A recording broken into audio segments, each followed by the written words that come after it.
I finally got around to watching Martin Scorsese's film Killers of the Flower Moon, 3.5 hour film,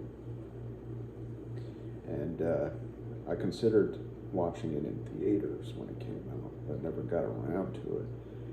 And I'm kind of glad that I did because in my cozy setting, my apartment, watching this film I didn't feel the runtime. I think a lot of the criticisms that I'm hearing from other reviews of the film stems out of this dissatisfaction they felt when they were squirming in their theater seats and getting cramps more than actually the film itself, which I think is a masterpiece.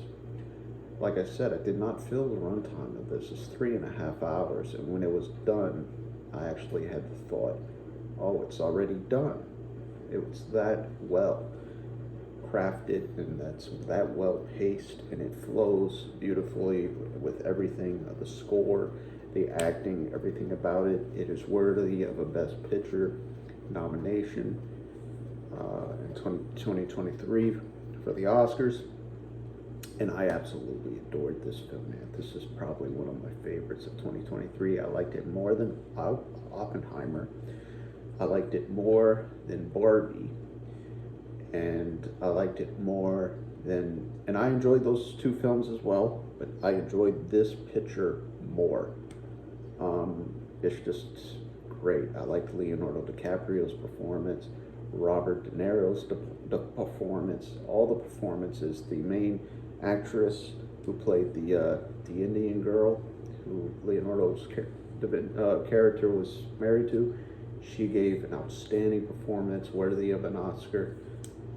It is just masterclass cinema, and it's why Martin Scorsese is the best, or one of the best directors. And you know, I never placed Martin Scorsese as one of my favorite directors, but I can appreciate he is definitely one of the best. And this movie is just chef's kiss. I loved it so much. Fantastic, brilliant. And you know, I don't know much about the history of this particular tribe, Indian people, but I hear criticisms like people, like it's almost like people were expecting that this tribe of people were kind of not shown in a great light, almost like they wanted Scorsese to give them some kind of like you know, Quentin Tarantino type redemption arc where they rise up and kill the white man or something. It's freaking ridiculous, like revisionist history, if you will.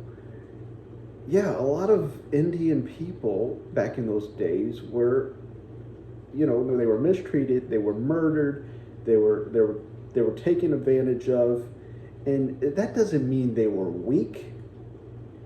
It just means that the power that the white man had over them was just too much to bear. And I think that beginning scene of the movie kind of showcased that so well, where the chief Indian, they're doing some kind of Indian ritual exercise, and the chief Indian is talking about how that the children are going to have to now follow the white man and kind of be victim to the white man, and the grandma who was so disappointed in her children for just letting these white devils, if you will, slowly kill them, and them just rolling over and allowing it to happen to them. That is the story. That is the true story of the Native American plot. But what did you want from a true crime story? You wanted some kind of revisionist history where the Indians get their due and actually rise up and actually have you wanted a happy ending? These critics who are doubting this movie because the Indians were somehow shown in a bad light, How were they shown in a bad light? They were shown in a bad light because what? Because they didn't result to their lowest, you know, instincts and fight back. I don't understand that criticism. There's a lot of things that are frustrating me after watching different reviews of people kind of dogging this movie because, man, I totally disagree. This was fantastic. I love this movie. Man, this is one that's going to stick with me. This is one I'm probably going to add to my collection. I liked it that much. It was great.